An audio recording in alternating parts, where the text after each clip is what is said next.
Queridos, a passagem para a qual eu gostaria de chamar a sua atenção nesta noite se encontra nessa segunda carta do apóstolo Pedro, e o capítulo de número 3 e o versículo de número 9. 2 Pedro, capítulo 3 e o versículo de número 9, essas palavras tão tremendas sobre a volta do Senhor Jesus Cristo. O Senhor não retarda a sua promessa, ainda que alguns a tenham por tardia, mas é longânimo para conosco, não querendo que alguns se percam, senão que todos venham a arrepender-se. Bem, o título dessa mensagem nesta noite é Arrependimento Essencial para a Salvação. E amigos, antes de lidar com esse tema diante de nós, o arrependimento, eu gostaria de explicar algo nesse versículo de número 9. Algo que na verdade nós começamos a lidar domingo passado pela manhã, mas a partir de um outro ângulo. Há uma promessa aqui nesse versículo de número 9. O Senhor não retarda a sua promessa, e essa promessa claramente está em relação ao retorno do Senhor Jesus Cristo a este mundo, no final dos tempos, uma última e única vez para trazer a conclusão à história humana, para levar os seus e para levar ao julgamento todos aqueles que rejeitaram o Evangelho de Cristo e preferiram seus pecados e este mundo mais do que este convite de vida e misericórdia. E no versículo 10, este dia, o retorno de Cristo, é chamado também de o dia do Senhor, o dia do Senhor Jesus Cristo, isto é sobre isso exatamente, o maior de todos os acontecimentos no horizonte da história humana é a volta do Senhor Jesus Cristo. Assim como no retrovisor da história humana, o maior de todos os eventos foi a primeira vinda do Salvador, do Messias, olhando para frente, o maior de todos os acontecimentos que nos espera é a vinda do Senhor Jesus Cristo de volta a este mundo, criado por Ele no princípio, como nos diz Hebreus, Deus, o Pai, pelo Filho, criou todas as coisas. Então, de volta a este mundo, o mundo que Ele criou, o mundo que Ele mesmo formou pela palavra do seu poder. Sim, criado no início tão diferente do que é hoje, um mundo perfeito, um mundo sem mancha e marca do pecado, um mundo sem morte, um mundo sem destruição, um mundo sem a presença da decomposição nos elementos, na natureza, um mundo onde não havia animais carnívoros e viciosos, perfeito no âmbito físico da natureza, no âmbito humano, sem morte, sem pecado, sem infelicidade, sem destruição, sem separação. Um mundo tão diferente do que é hoje, um mundo perfeito criado pelo Senhor Jesus Cristo. Mas agora, arruinado, fraturado, manchado pelo pecado e pela rebelião humana. E nós trouxemos sobre nós e a criação, a natureza, tudo que nós vemos em nossa volta. Este mundo, assim como o ser humano, se encontra hoje sobre a maldição de Deus contra o pecado.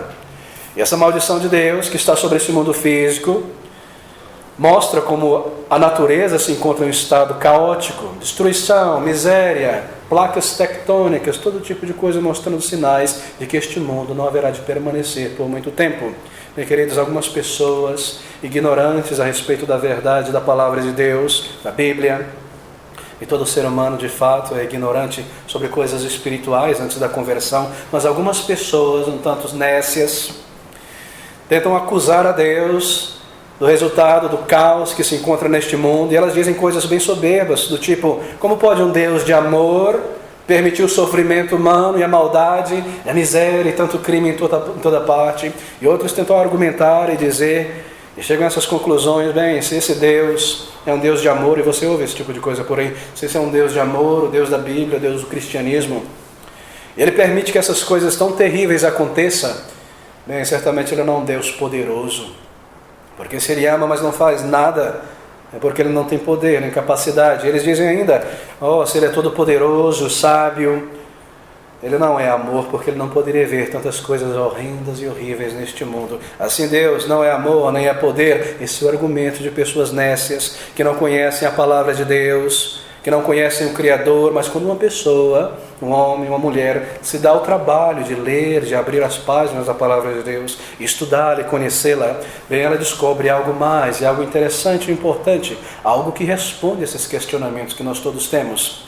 Que Deus não é o criador do mal, nem o autor do pecado, mas que nós, você e eu, somos esses autores. Somos nós que criamos e trouxemos à existência todo o mal que nós vemos em nossa volta. Sim, você descobre também que o mal não é uma energia, como as pessoas dizem por aí, como se houvesse mais mal a ser medido nesta área e menos mal naquela área. Não, mal. Pecado são atos, atitudes, palavras que nós cometemos contra a lei de Deus. Uma lei perfeita, uma lei maravilhosa que diz: não adulterarás, não matarás, não roubarás. E toda vez que nós quebramos essa lei, o resultado é o mal, é a miséria, é a morte, é a separação, é a calamidade. Assim, nós somos os autores do mal. Nós trouxemos o pecado a este mundo. Nós somos os responsáveis por essas coisas. E nós trouxemos sobre nós mesmos o resultado de nossos pecados. E assim, se Deus, como eles dizem, tivesse que acabar com todo o mal, bem, ele teria que acabar imediatamente com todos aqueles que praticam o mal e o pecado. E você e eu estaremos incluídos nesta noite, nesta categoria. É por isso que Deus determinou um dia para o juízo, quando todo homem e mulher haverá de se apresentar diante do seu Criador para prestar contas a Ele daquilo que nós fizemos com nossos corpos ou em nossos corpos, seja para o bem ou seja para o mal, na presença de nosso Criador, diante da sua lei. Há um dia de prestar contas e há um juiz também. Assim, a Bíblia é verdadeira quando diz que a grande tragédia humana é o pecado. A maior de todas as misérias humanas é o pecado. Que esse é o seu maior problema nesta noite e o meu problema.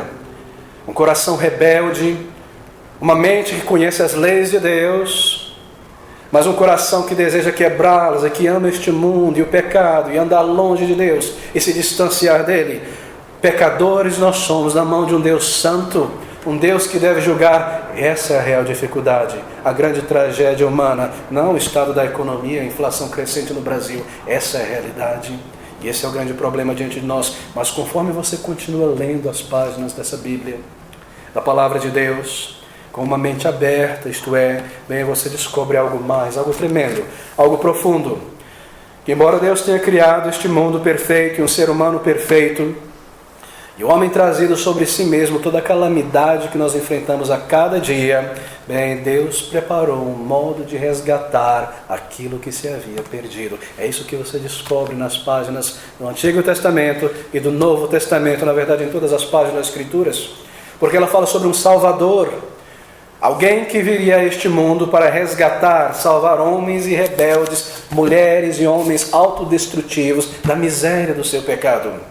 A sua grande compaixão, imensa compaixão e misericórdia, Ele desenvolveu, se eu posso dizer assim, criou na sua mente, na eternidade passada, um meio de resgatar homens e mulheres. Ele mesmo, o próprio Deus, veio a este mundo na pessoa do Senhor Jesus Cristo.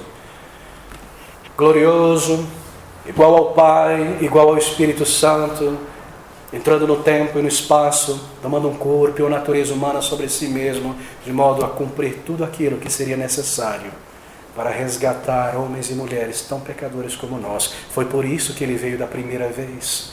Foi por isso que Ele veio há mais de 2000 anos atrás, para tornar possível a reconciliação entre homens e mulheres rebeldes com seu Criador, para tornar possível a criação de um novo céu sem pecado, uma nova terra, e céu e terra, isto é, sem pecado, para destruir este mundo presente, refazê-lo, expandi-lo, para restaurar o paraíso que nós lançamos chamas por causa de nossos pecados. Sim, Ele fez tudo isso possível quando Ele nasceu neste mundo, sob a lei de Deus, isto é, vivendo em submissão perfeita aos comandos e às determinações da palavra de Deus, cumpriu tudo aquilo que a lei de Deus requer sem jamais cometer um pecado, jamais pecou.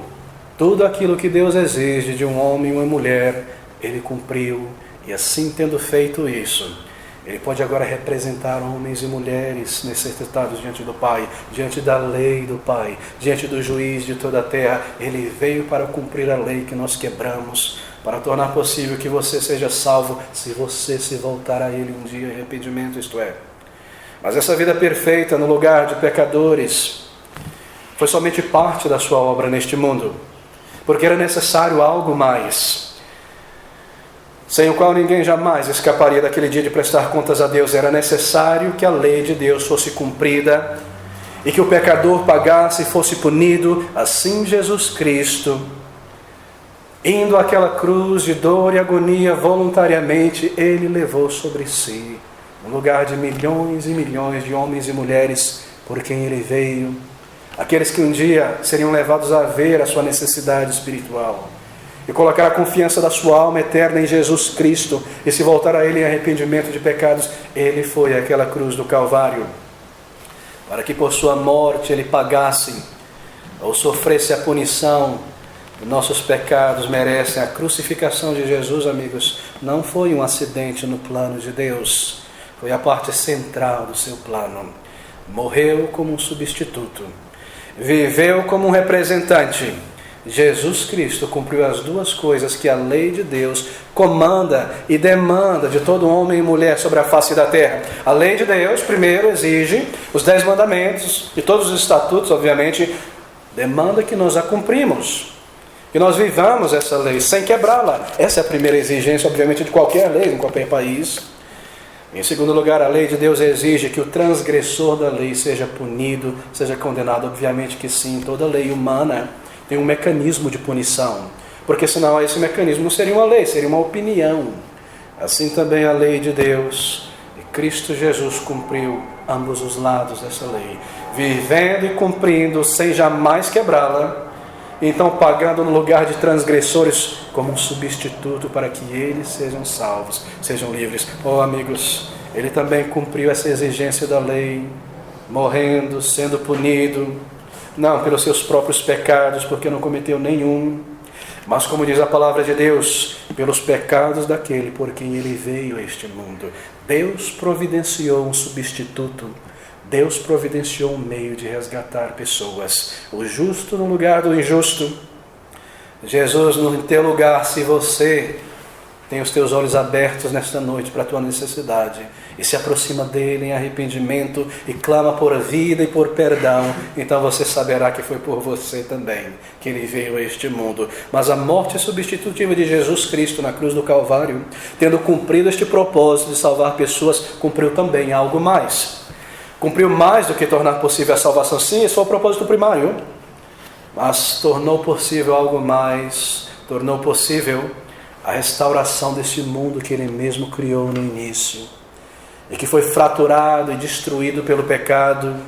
Tornou possível que um dia Ele retorne e libere este mundo da sua maldição, destruindo essa natureza presente e reconstruindo, trazendo de volta o paraíso perdido. A morte do Senhor Jesus Cristo também cumpriu isso, e foi por isso que Ele veio a primeira vez, para tornar tudo isso possível. E o seu Evangelho, essa mensagem de salvação e de reconciliação, é agora e desde aquele período pregado em toda parte, e milhões de pessoas são conduzidas ao Senhor Jesus Cristo. Homens, mulheres, crianças, de toda a cultura, nação, em todas as épocas, sendo trazidas ao Salvador, porque o Salvador já veio e cumpriu tudo aquilo que é necessário para salvar. Ele veio para tornar possível que pessoas encontrassem a salvação, todos os tipos de pecadores, todos os tipos de indivíduos, de todas as idades, de todas as culturas, de todos os grupos étnicos, que ouviriam a mensagem, que reconheceriam seus pecados, que clamariam por vida e perdão, confiando naquilo que Cristo Jesus fez e alcançou lá atrás. Oh, amigos, aqueles que se aproximam de Deus através deste Salvador, homens e mulheres pecadores como nós, porque um Salvador de pecadores veio a este mundo. Então, tendo feito tudo isso, Ele voltará mais uma vez para consumar tudo aquilo que um dia Ele alcançou. E essa é a promessa desse versículo 9. O Senhor não retarda a sua promessa, isto é, de voltar mais uma vez, ainda que alguns a tenham por tardia ou demorada, mas é longânimo para conosco. Essa é a promessa. Cristo Jesus voltará. Ele haverá de cumprir a sua grande obra de redenção, isto é, aquilo que Ele completou no início, mas que trará a consumação final, todos aqueles por quem Ele morreu, que agora são chamados até o final do tempo. Então, quando o último desses, que um dia haverá de se voltar a Cristo, tendo seus olhos abertos por Ele, for salvo, então Ele entrará novamente no tempo e no espaço, para levar toda a humanidade, uns para a condenação, outros para a salvação, e trazer a consumação da história humana neste planeta e reconstituí-lo novamente. Oh, amigos, levar os seus salvos, julgar este mundo, destruir e refazê-lo, restaurar o paraíso perdido. O seu retorno, nos diz a palavra de Deus, será um retorno em glória e majestade. Ele não nascerá neste mundo novamente. Ele não andará neste mundo pregando a paz, curando os enfermos, proclamando libertação. Ele nem mesmo tocará na superfície da terra. A Bíblia nos diz que ele virá nas nuvens, assim como ele subiu, e todos serão transplantados deste mundo para o céu, nos ares, para a presença dele, para o julgamento final.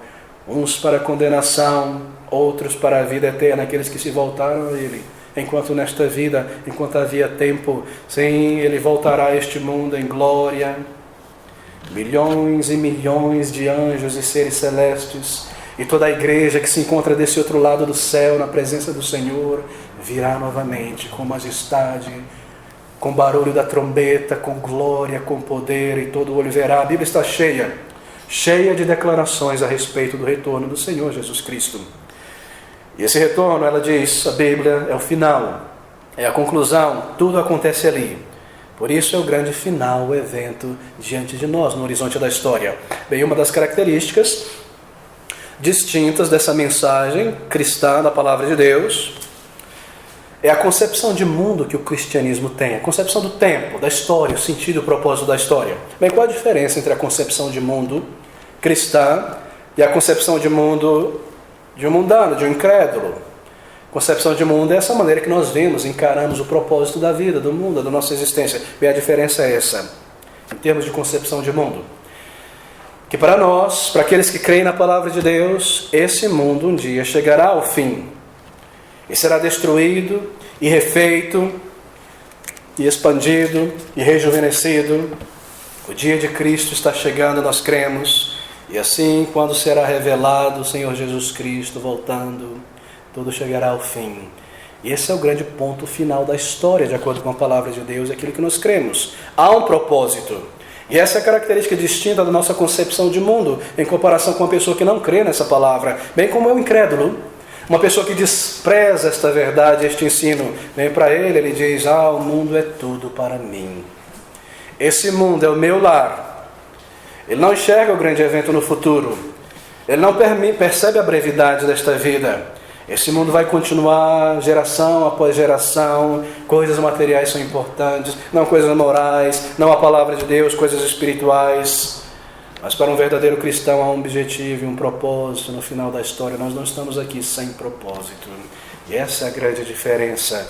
Este final é quando o Criador retornar novamente a este mundo. Bem, o versículo 10 nos fala mais algo sobre o retorno de Cristo. E aqui Pedro diz que o dia do Senhor, este retorno, virá como um ladrão. Algo solene nessas palavras. Espero que você tenha percebido nisso. O dia do Senhor Jesus Cristo. E a terra e as obras que nelas há serão queimadas. Bem, o mundo físico criado e tudo que os homens criaram sobre este mundo será destruído. É isso que está dizendo este texto de Pedro. Tudo será consumido. Os palácios e os jardins pomposos, toda a arte humana, todas as coisas desejáveis em que homens e mulheres de mentalidade mundana depositaram e tiraram o seu prazer e alegria nesta vida, será consumido, destruído. Tudo será queimado e será um fogo sobre tudo aquilo que o pecado trouxe também a esse mundo. E esse mundo presente será refeito, renovado e expandido. É isso que Pedro está dizendo, virá como um ladrão, no qual os céus passarão com grande estrondo, o estrondo de um grande fogo, elementos ardendo se desfarão, terra, obras que nela há serão queimadas. E essa não é a única passagem na Escritura falando sobre isso. Quando o Senhor vier, e os seres humanos, pastor, vão morrer todos nesse fogo? Não, amigos, seremos levados nos ares para a presença do Senhor, uns para a ressurreição, para a vida eterna, aqueles que depositaram em Cristo a sua confiança, outros para a condenação, mas este mundo será refeito por inteiro. Essa é a mensagem da palavra de Deus sobre aquele grande dia, e quão tremendo será. O dia do Senhor virá, nos diz o apóstolo Pedro, no versículo de número 10. Certamente virá, e certamente cada um de nós aqui nesta noite seremos chamados para prestar contas ao nosso Criador de tudo o que nós fizemos nesta vida. O dia do Senhor, Pedro diz, veja, virá como um ladrão. Tremendas palavras. Essa é uma metáfora utilizada pelo apóstolo Pedro para representar algo sobre esse dia da vinda de Cristo. O dia do Senhor virá como um ladrão. Em outras palavras, será um dia inesperado para aqueles que desprezaram a palavra de Deus e o conhecimento da verdade. Será como um ladrão. Quem jamais espera um ladrão entrar em casa? Virá como um ladrão para um mundo incrédulo. Virá num dia em que o mundo não estiver esperando por eles. Na hora em que o mundo considerar bastante impróprio e improvável a volta do Criador, e quando, portanto, se sentirem mais seguros em si mesmo, quando o mundo tiver dito, nós não temos um Deus e nem precisamos de um Deus, já negamos a existência de Deus, somos os senhores da nossa vida, do nosso destino e da nossa história. Em um momento em que todos estão tranquilos quanto a essas questões da verdade, da moral, da palavra de Deus, então ele virá como um ladrão. De repente, virá como um ladrão para levar tudo. Como um ladrão leva da residência todas as coisas.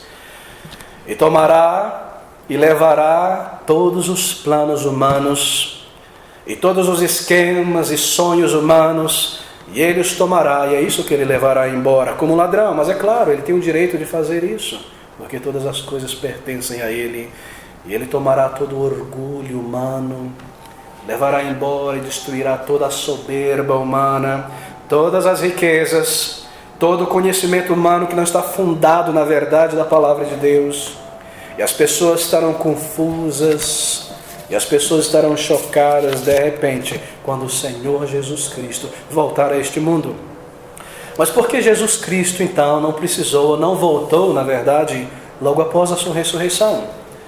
Porque não foi isso que ele, ao ter subido ao céu, dentro de poucos dias já não retornou a este mundo? Bem, Pedro responde esta indagação no versículo 9. O Senhor não retarda a sua promessa, ainda que alguns a tenham por tardia, isto é, ainda que alguns perguntem, por que ainda não voltou?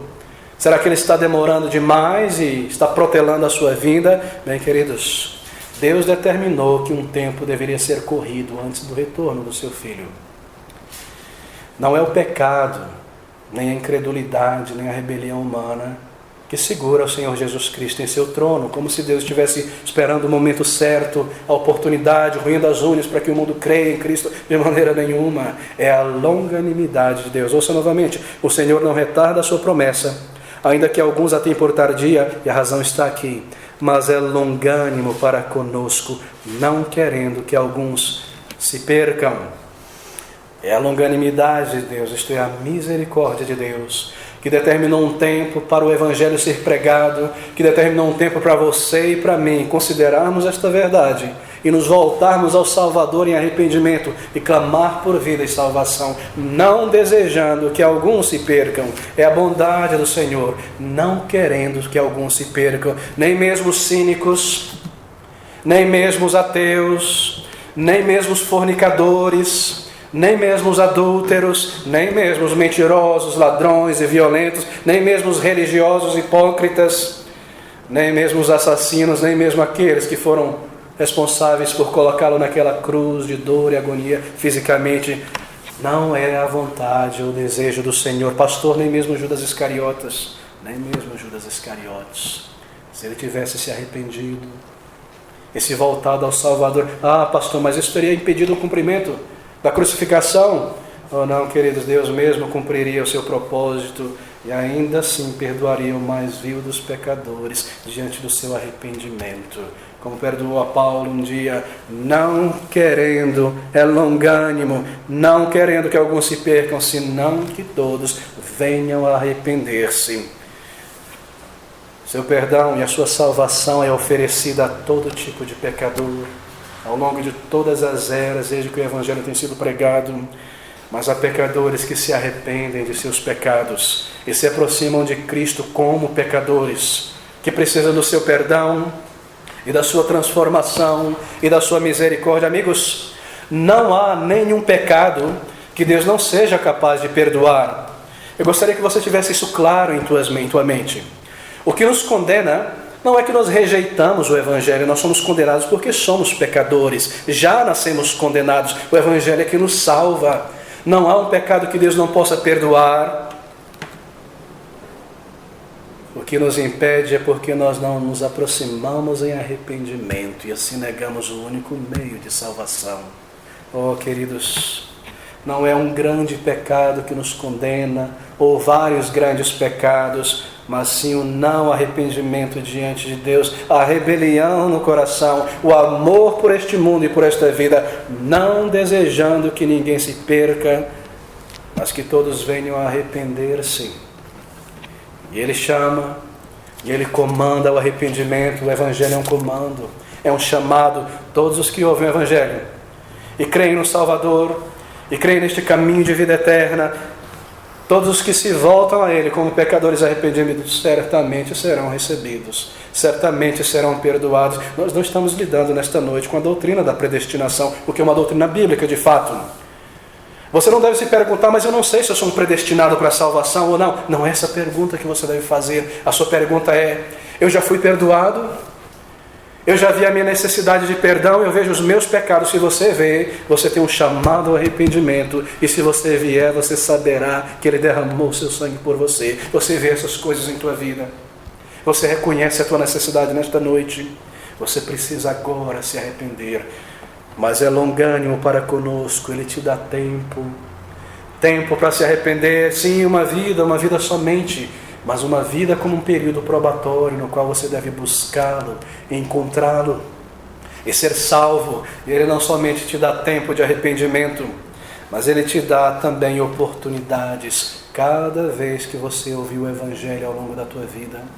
Todas as vezes que você abriu a palavra, o Espírito Santo falou ao teu coração. Cada encontro com uma nova pessoa que foi salva, de verdade convertida, e você viu a transformação. Cada instigação do Espírito na consciência a se arrepender é uma oportunidade dada para vir a Cristo Jesus.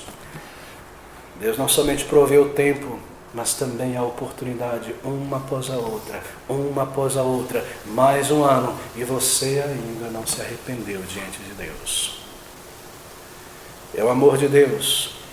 É a bondade de Deus que abre os teus olhos. Oh, amigo, é Deus que te faz ver a tua condição. E se Ele já te fez ver o teu pecado e a tua condição espiritual, Ele não fez isso para que você corra dele com ira, mas para que você se aproxime, porque Ele não deseja a condenação, mas que você se arrependa. Ele te faz ver quem você realmente é e abre os teus olhos para a condição do teu coração, da tua alma, de um pecador condenado, não para que você se ire e fuja, mas para que você venha a Jesus, que pode salvar o pecador. Pelo raio-x da sua palavra, Ele te faz ver a tua enfermidade, não para que você fique em temor e prantos, mas que você venha ao médico de almas. Ele te faz ver a tua sujeira, para que você venha a esta fonte e seja lavado. Você percebe que Ele abre os teus olhos para que você se arrependa e venha ao Salvador. Tempo e oportunidade, e misericórdia, e graça, e favor. Oh, Ele te mostra tudo isso. Será que isso não é um convite a vir a Ele como um pecador, para receber o perdão e a vida eterna? E essa é a razão porque Ele ainda não voltou ao mundo. Porque Ele é longânimo, porque Ele está dando um tempo e uma oportunidade, o tempo da graça de Deus. Mas é longânimo para conosco, não querendo que alguns se percam, pode ser traduzido também nenhum, senão que todos venham a arrepender-se. Queridos, arrependimento é mencionado aqui. Esse é o título de nossa mensagem. Arrependimento essencial para a salvação. Arrependimento é mencionado aqui, porque sem arrependimento não há salvação. Deixa-me repetir esta frase, porque ela é tão importante, talvez você perdeu ela por um segundo. Arrependimento é mencionado neste texto, porque arrependimento é vital para a salvação. Arrependimento, na verdade, essa palavra resume salvação. Há sem dúvida, neste local, nesta noite, pessoas que ainda não se arrependeram, como há em toda a igreja, em toda parte. E se eu puder, para clarificar essa mensagem, colocar pessoas que ainda não se arrependeram em duas categorias. Bem, há aquelas pessoas que nunca se arrependeram de seus pecados diante de Deus, porque elas nunca perceberam a sua necessidade de perdão e salvação, ou porque ainda amam este mundo e os seus pecados. Mas há outra categoria de pessoas que nunca se arrependeram. Há pessoas que nunca se arrependeram de seus pecados, mas estranhamente, curiosamente, elas já se aproximaram de Jesus Cristo. E elas creem em Jesus Cristo. E elas creem em Cristo, e talvez tais pessoas pensam que por isso foram salvas, foram convertidas, porque um dia, um determinado momento da sua vida, elas fizeram alguma coisa do tipo como dar o seu coração a Jesus, como se diz por aí. Ou elas disseram que um dia elas aceitaram o Senhor Jesus Cristo, como é a frase que é repetida em toda parte. Mas talvez elas não tenham de fato jamais se arrependido de seus pecados diante de Deus, ainda embora elas creem intelectualmente em Cristo e na mensagem e consentem com essa mensagem, elas nunca se arrependeram diante de Deus. E nunca trouxeram diante dele a sua condição e os seus pecados. Oh, não me entenda errado. É muito belo e muito válido dizer dar o meu coração a Jesus Cristo. Sim, isso é profundo, é uma expressão válida, é correta, mas se isso não acompanhar ou não estiver envolvido com arrependimento de pecados para com Deus, bem, tudo é em vão, é algo fútil dizer tal coisa e nunca te conduzirá à salvação, à conversão. Assim será que você, nesta noite, é um quase cristão? Um quase cristão. Eu creio em Cristo, mas eu nunca fui salvo porque eu nunca me arrependi. Pense sobre a tragédia de ser um quase cristão. A mulher quase passou ferrolho em casa e foi embora, mas os ladrões levaram tudo. O alarme do banco foi quase programado, mas esquecido, e os ladrões levaram tudo. A injeção foi aplicada quase antes do veneno chegar no coração, quase, mas partiu de repente. Um quase cristão. Alguém que crê intelectualmente em Cristo, mas nunca se arrependeu de teus pecados, nunca veio diante do Salvador, nunca reconheceu a tua necessidade real, nunca disse a Ele: Senhor, eu sou esse pecador, e essa sou eu, e essa é minha vida. Arrependimento é necessário para a conversão. Você sabia, e já leu, que as primeiras palavras do Senhor Jesus Cristo ao iniciar o seu ministério aos 30 anos de idade foram essas: arrependei-vos e crede no Evangelho. Arrependimento veio primeiro, Marcos capítulo 1:15, e lá em Lucas 13:3, se não vos arrependeres, discípulos, de igual modo perecereis. Os homens mais próximos do Senhor Jesus Cristo, quase cristãos. E o apóstolo Pedro fala sobre isso aqui. Ele diz: vir ao arrependimento, mas é longânimo para conosco, não querendo que alguns se percam. Observe agora: senão que todos venham ao arrependimento. É tremenda essa palavra. Ele usa um termo que todos nós conhecemos: vir a um lugar. E arrepender é exatamente isso. Que todos venham arrepender-se. Deus está sendo longânimo, Pedro diz, retardando como se assim for a vinda do Salvador, do juiz, não desejando que alguns se percam, senão que todos venham ao lugar do arrependimento. Você percebe quão gráfica é esta ideia? Deixa eu me explicar ela por um último minuto que nós temos diante de nós. Vir ao lugar do arrependimento. Você já veio àquele lugar do arrependimento? Arrependimento é algo muito significativo, muito específico e vital para a salvação. É como ir a um lugar específico para fazer algo. Essa é a ideia por trás das palavras de Pedro. Vir a um lugar especial para ali se arrepender. Não que obviamente exista um lugar físico na face da terra que seja especial para se arrepender. Não é isso, queridos. Significa que você deve vir diante de Deus para se arrepender. Arrependimento não é quando uma pessoa diz assim: eu me arrependo de tantas coisas na vida. Isso não é arrependimento, isso é remorso. Vir ao arrependimento é vir aos pés de Deus como um pecador e trazer e colocar diante dele os teus pecados e dizer: esse sou eu, Senhor, um pecador. Você já veio a esse lugar de arrependimento. E quando você o faz, certamente você mantém Cristo Jesus em tua mente, aquilo que Ele cumpriu na cruz do Calvário. Eu estou vindo ao lugar do arrependimento. Eu tenho que fazer isso de verdade, algo específico. Eu preciso buscar o perdão de Deus. Isso é algo que eu não posso fazer de modo superficial, raso. É vir a um lugar de arrependimento, diz o apóstolo Pedro. Oh, amigos, você vem à cruz de Cristo, obviamente, você mantém ao se arrepender o que Cristo fez. Porque se ele não tivesse vivido aquela vida perfeita, aquele sacrifício, nem mesmo o arrependimento me conduziria à salvação. Ele pagou o preço, um preço que eu devo pagar, um inferno que eu devo levar por toda a eternidade. Se eu me voltar a Ele em arrependimento, eu posso ter certeza que por causa de Jesus, Ele me receberá, e Ele ouvirá o clamor do meu coração, Ele me ouvirá, e Ele me responderá, e Ele me dará uma resposta de paz e de certeza de vida eterna. É isso, vir ao arrependimento.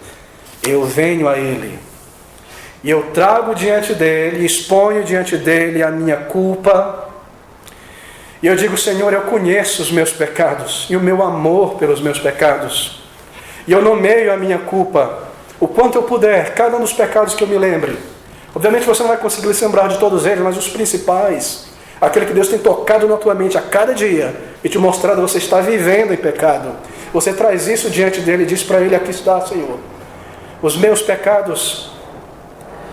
Então essa grande transação acontece como se assim fora, e você diz ao Senhor, em tuas próprias palavras: Senhor, em troca desse meu arrependimento, que eu faço diante de Ti com sinceridade, e com vergonha, e com lágrimas, que eu possa receber o Teu perdão, que eu possa receber a certeza de vida eterna, que eu possa receber o lavar regenerador desse meu coração. Senhor, eu venho a Ti como um pecador, eu não nego mais quem eu sou, eu não nego mais o que eu tenho feito, o que eu tenho vivido. Eu trago um coração contrito, eu trago um coração envergonhado. Se eu não posso sentir vergonha do que eu tenho feito e vivido, querido, ore a Deus então por contrição, para que você venha assim. Eu trago um coração contrito. E a Bíblia me diz, Senhor, no Salmo 51, que um coração contrito, um espírito quebrantado, envergonhado, Tu jamais rejeitarás. Eu sei que eu sou um pecador, e a Tua palavra me diz, eu estou convicto, mas eu sei, eu aprendi que Cristo veio por pecadores, e assim eu venho crendo, eu venho me arrependendo, eu não deixo nada de fora, eu não tento justificar os meus pecados, eu não digo: foi a culpa da sociedade, eu não tive nenhum crescimento religioso, ninguém me explicou nada. Eu não digo: eu fiz isso, eu vivi assim por culpa de fulano, de Beltrano, eu fui seduzido, eu fui enganado.